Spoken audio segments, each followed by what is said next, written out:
Hello guys, നമ്മളിന്ന് ചെയ്യാൻ പോകുന്നത് നമ്മളുടെ ഒരു പഴയ ഹെയർ ബാൻഡ് എങ്ങനെ പുത്തനാക്കിയെടുക്കാം.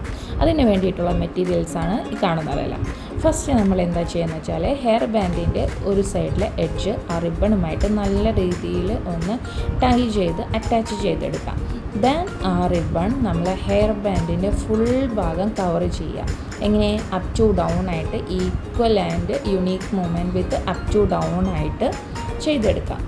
അങ്ങനെ നമ്മൾ ഫുള്ള് ചെയ്ത് വന്ന് അതിൻ്റെ എഡ്ജ് ഭാഗമാവുമ്പോൾ ആ റിബൺ കുറച്ച് കൂടെ എടുത്തിട്ട് റോൾ ചെയ്തതിന് ശേഷം ഒരു നൂല് കൊണ്ട് ഈ കാണുന്നത് പോലെ നമ്മൾക്ക് നല്ല രീതിയിലൊന്ന് ടൈ ചെയ്ത് കൊടുത്തതിന് ശേഷം ഒരു ടാപ്പ് കൊണ്ട് നല്ല രീതിയിൽ അതിനെ നല്ല ടൈറ്റായിട്ട് ഒന്ന് വലിച്ച് പൊട്ടിച്ച് ആ ക്ലോത്തും നൂലും കാണാത്ത രീതിയിൽ കവർ ചെയ്യാം.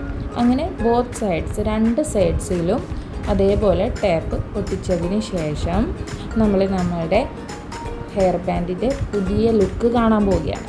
ഓക്കെ, നിങ്ങൾ റെഡിയല്ലേ? അപ്പോൾ നമ്മളുടെ പഴയ ഹെയർ ബാൻഡിൻ്റെ പുത്തൻ ലുക്ക് എങ്ങനെയുണ്ട്? സൂപ്പർ അല്ലേ? ഓക്കെ ഗൈസ്, അപ്പോൾ താങ്ക് യു.